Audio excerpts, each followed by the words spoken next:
Welcome in, night owl. Glad to see you guys on this Tuesday night. It is 9:52 as we start the show tonight because me and it looks like everybody else stayed up to watch golf. Yeah, Ole Miss made essentially the Final Four of match play in the NCAA tournament for golf. And I'm telling you, I'm a golf guy. I watch every PGA Tour event, every major. I'm really locked into golf. But even with that being understood, there is very few things in that sport quite like team match play. That was in Ole Miss. They lost to Oklahoma State, so they got knocked out. But one, they had an incredible run. They made the quote unquote Final Four, if you want to call it that. But they made the match play round. They were really exceptional all season long. They get Lasasso winning the national championship, Malloy's second individual national champion, joining Braden Thornberry. Tankersley qualified for the U.S. Open. He made it through qualifiers, and in the final stage, he beat a bunch of tour pros. I mean, guys like Sergio Garcia were in his qualifier. He made it. They didn't. So Ole Miss golf on a heater right now, and that was extremely compelling. My goodness, was that awesome. Unfortunately, they came up just a little bit short, but man, winning the match earlier like they did, you had Fisher, the hero, earlier, and it was awesome. I mean, that was your heart breaks for him, but man, I did not think that I would be locked into golf for basically 8 hours on a Tuesday, but I was, and a lot of you were as well. So congratulations on a hell of a season. I always thought when I first moved to Mississippi, like Ole Miss golf should have. This was what it always should have been, right? Golf and Ole Miss just kind of felt like it meshed together beautifully, and the program did not succeed at that kind of a level, and it is now. I mean, with Chris Malloy being there, that he clearly has built something really special, and they're not going anywhere anytime soon. And the women's program is outstanding. Corey Henkes she's a national champion. They made the national championship this year as well. Did not make match play, but they still made the national championship tournament. They had a participant in the Augusta Women's Amateur as well. So the most prestigious, the most prestigious women's amateur event as well. So Ole Miss golf right now is just humming. And there is yet another team in this season where Ole Miss sports, the disappointing team is the football team that won 10 games. So your football team wins 10 games, and that's a disappointment.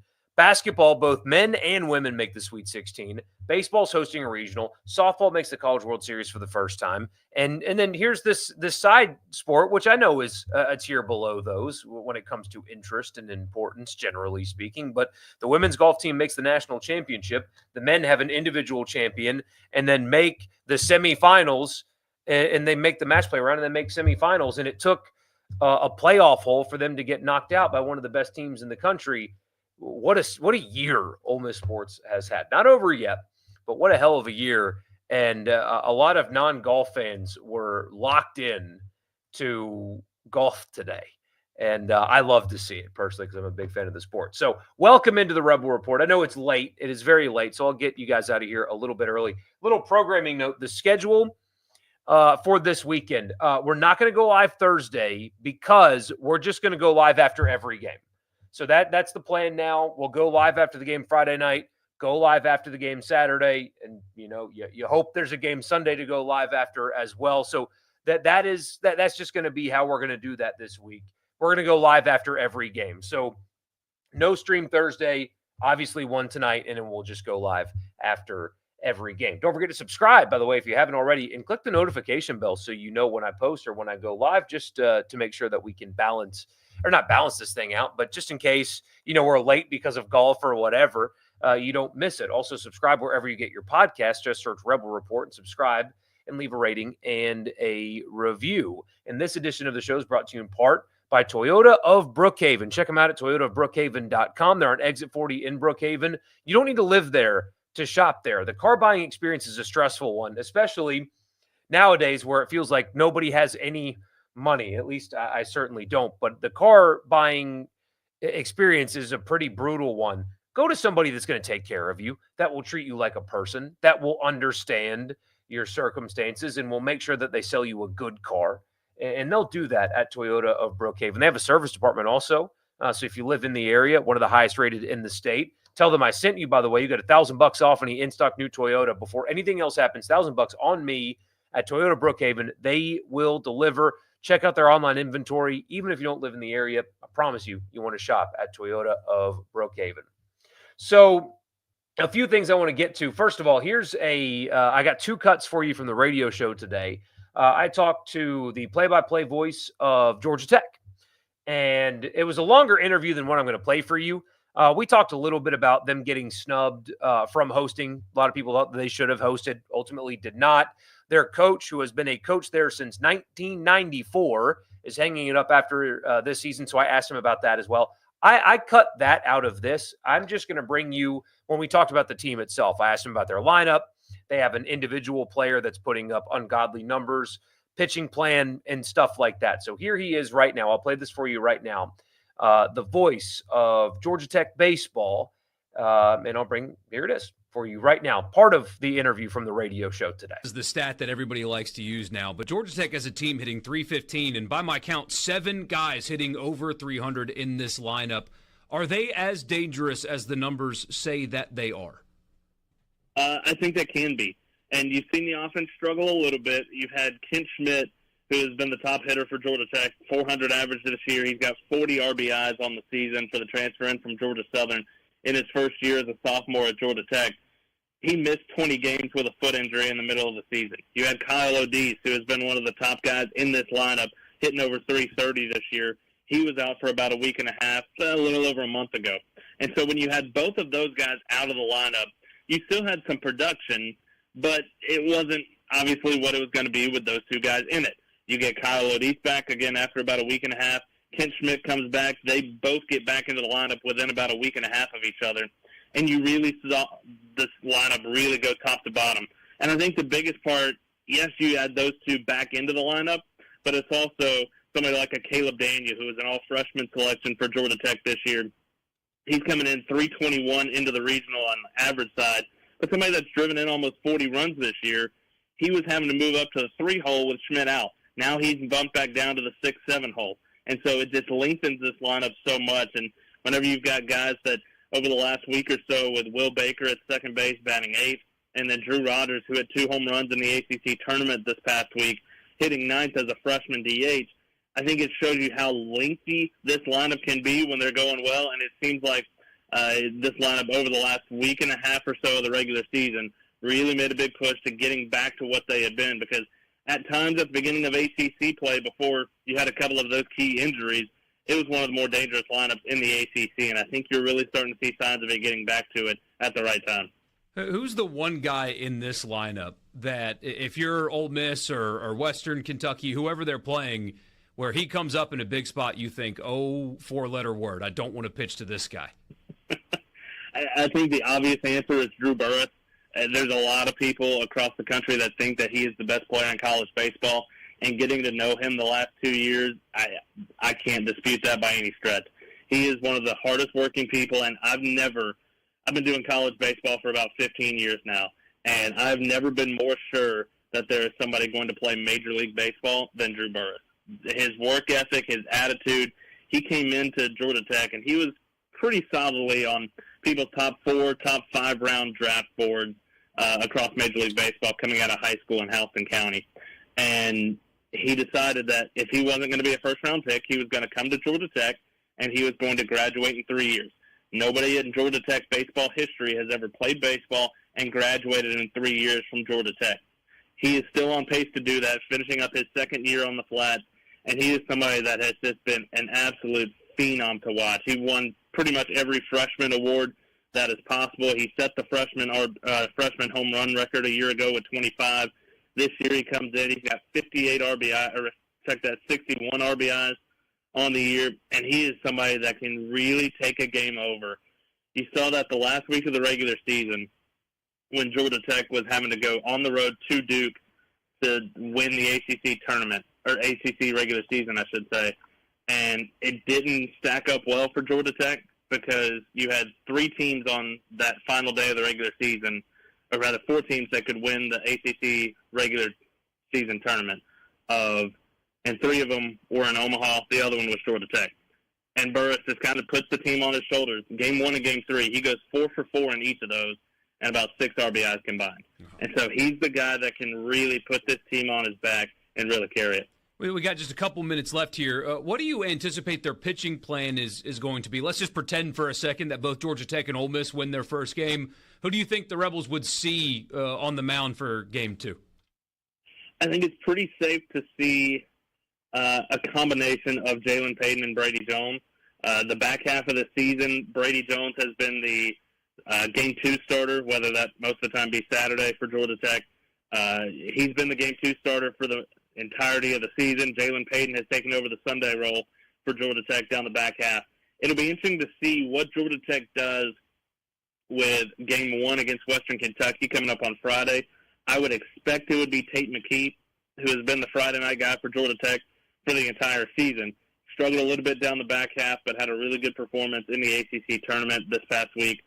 But I would expect to see Brady Jones or Jalen Payton in that Game 2 start, and both of them have been really good. Both of them transfers from the Sun Belt Conference, Jalen Payton from Georgia Southern, Brady Jones from Georgia State, and both of them have been so crucial to what Georgia Tech has been able to do. And it's a relatively thin bullpen for Georgia Tech at this point in the season of trying to figure out who guys are. But one name that you're going to see definitely in Oxford this week, at least once, if not a couple of times, is Mason Patel, who has been the bullpen ace for Georgia Tech, and he has more often than not been the best pitcher on this staff. Comes in with a sub-3 ERA. He hasn't made a start this year and comes in with an 11 wins. So that just kind of tells you the impact that he's had on this bullpen for Georgia Tech. Well, Colin, Colin Lacey, by the way, is his name. I forgot to say that just a second ago. But good stuff there from the Georgia Tech perspective. Gives you a little insight onto what Ole Miss could be seeing anyway. Don't sleep on Western Kentucky. We'll get to them probably coming up in the comments. Second clip I got for you. This one's a much shorter. We had Kendall Rogers from D1 on the radio show today as well. And yes, I know his name was on there, but far more people listen to this in podcast form than watch. But anyway, we talked to him about, the Hattiesburg Regional, the Tallahassee Regional, where Mississippi State is in coaching search. But here was his thoughts on the draw that Ole Miss received in the Oxford Regional. This is Kendall Rogers from D1 Baseball. Looking to Oxford, Ole Miss gets a Georgia Tech team that comes in pretty hot about not getting a host themselves. And also just a couple of really good ball clubs from lesser conferences in Western Kentucky and Murray State. When you look at this regional in Oxford, what is Ole Miss up against? I think this will be the kind of the offensive regional, and the reason why I say that is, Dan Skirka has done a really nice job at Murray State. I don't know if Mike's kind of commented on who might start against Murray State just yet. It's pretty early in the week, but Murray State is a really good offensive team. I wonder if Coach Bianco is willing to roll the dice without throwing Hunter Elliott in that first game. I don't know if you can, just because they are very offensive. But here's the thing about this regional: we know how hot the Rebs are. But you look at the rest of this regional, you've got Murray State ranked 45th in the country in offense. You've got WKU with Ryan Weideman. Circle that name. If they have a big weekend, he will be the guy, being kind of the straw that stirs your drink. He's really good.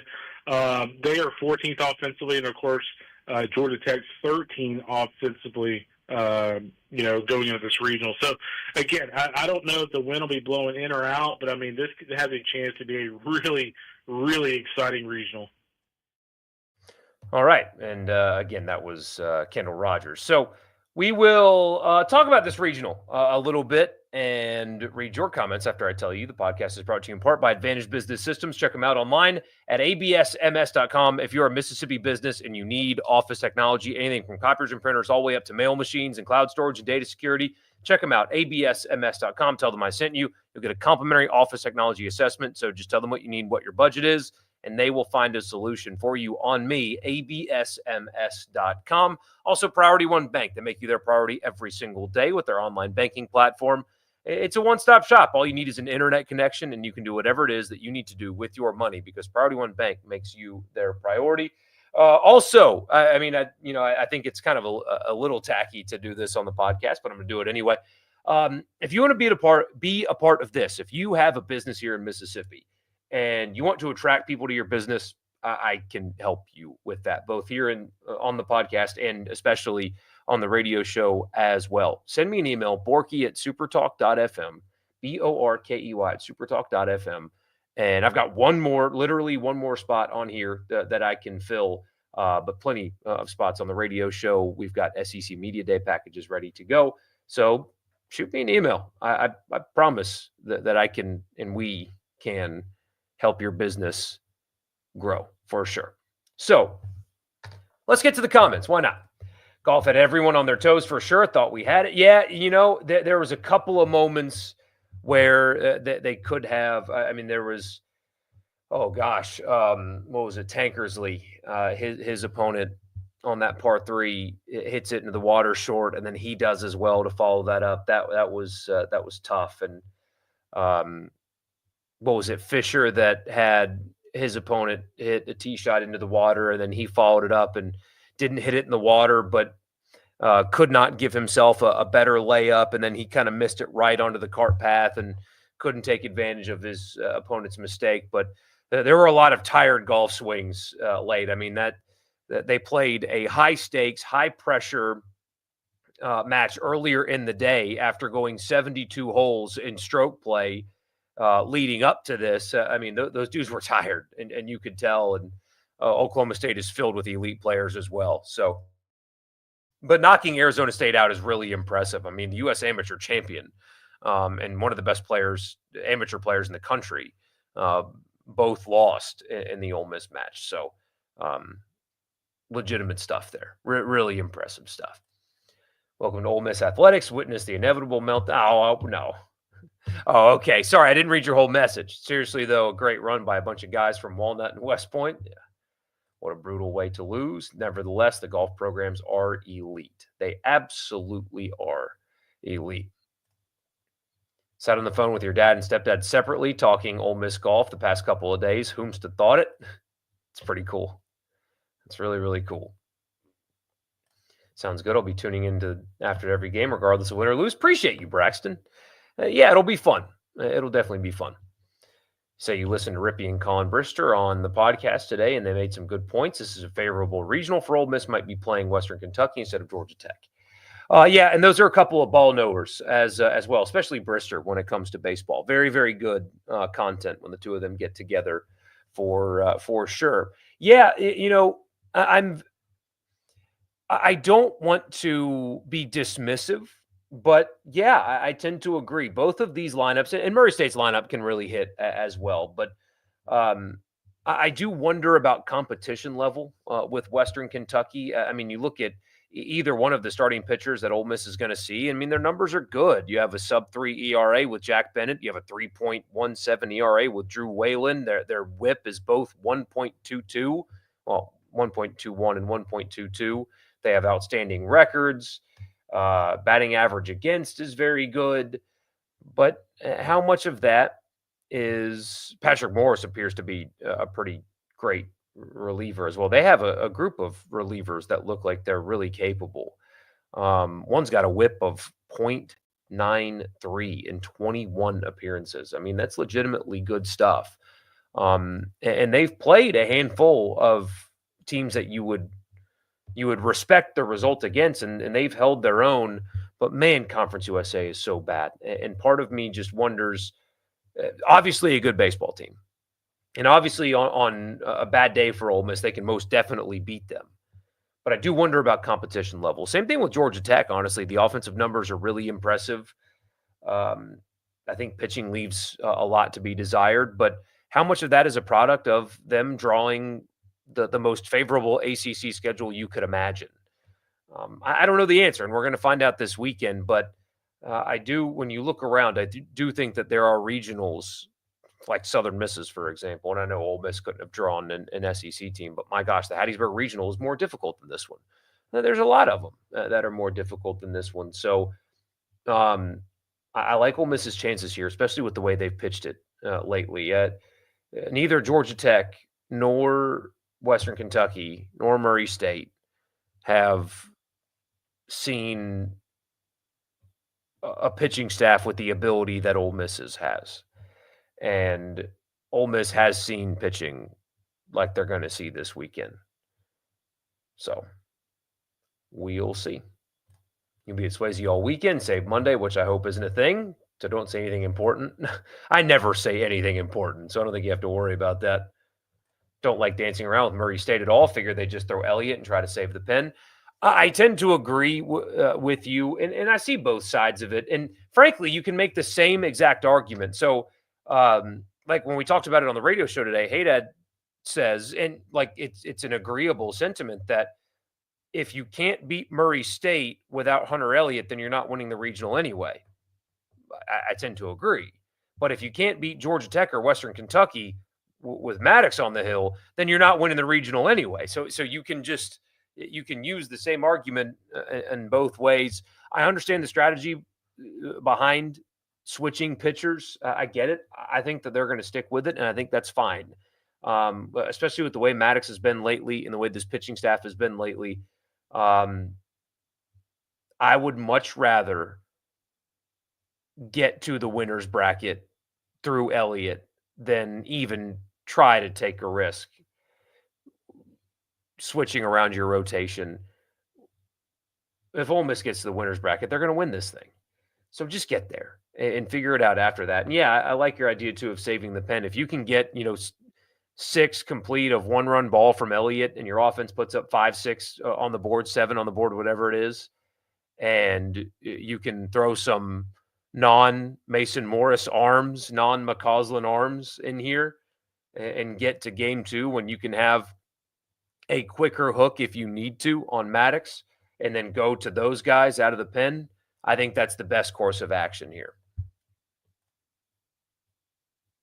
You say they have statistically the first or second most difficult region. Definitely not the first. Well, it depends on your metric, I guess. But RPI-wise, that is Hattiesburg. Hattiesburg is the most difficult. Baton Rouge, I believe, is the easiest when it comes to RPI average. We will see Hunter on Friday night, most definitely. I think so, and I think that's a fine decision.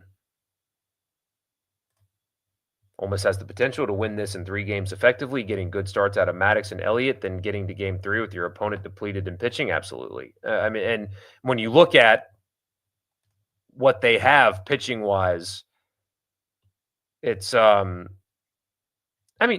Kentucky's numbers, guys, are really, really impressive. They really are, but there's no way there's the high-level game 3 arm, game 4 arm that you would see like what you saw in the SEC tournament. Ever thought you'd see a regional with your 2 alma maters? What's the other one? Georgia Tech, maybe. If you went to Georgia Tech, then please Venmo me $500. It's a difficult regional for the other teams as well. Not like Georgia Tech or Western Kentucky can just hold their number 1 guy. Yeah, that's a non-thought for either one of them. Auburn and LSU got a joke of a regional, LSU especially. The guy who sits on the front row in front of me, his nephew is the pitcher, Patel, for Georgia Tech. Talk about torn loyalties. Who's he rooting for? I'll be curious to know. Let me know. Pulling hard for Wake Forest to win the Knoxville Regional? That would be pretty poetic justice, to be honest. Offense needs to wake back up again, giving some slack because they were in Hoover, but the need to get back into bashing the ball. Don't think Ole Miss can afford to play through the losers bracket. And, Swayze Field is much more conducive to this offense producing. There was a handful of deep fly balls that would have changed the complexion of, even though Ole Miss was able to win, all but the championship game. I mean, Luke Hill hit one that would have changed the complexion of that game. That's a home run at Swayze. So Hoover is not built for this particular offense to succeed. So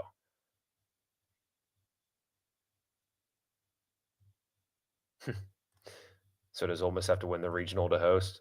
I still think my favorite tweet was the Ole Miss wins the beats the LA Dodgers to win the World Series, and Kyle Peterson says they just have to win one more game. It's pretty funny.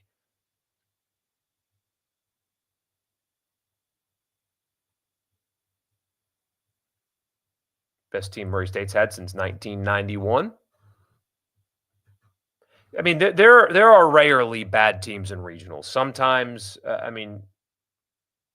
looks like Florida State is going to have a very easy decision to not pitch their soon-to-be top 5 pick in game 1.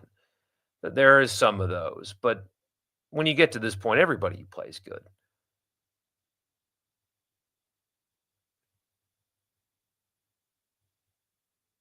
Anyone suggesting Cade Townsend start against Murray State doesn't know what they're talking about? Yeah, that would be a ridiculous. Absolutely not. That would be the only thing that you would do is you would switch Maddox and Elliott. I like Townsend, but no way.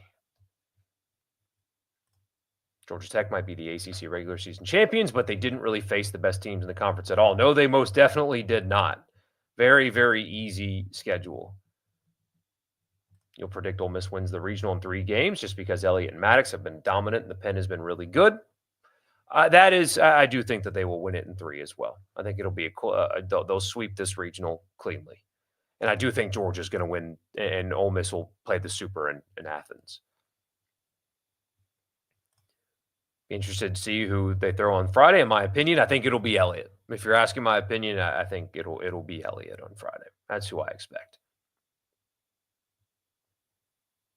Ole Miss has made a lot of mediocre pitchers look like Sandy Koufax this year. Yeah, that part of that is just baseball, though. Hunter Elliott in the postseason's 5-0 with a .6 ERA.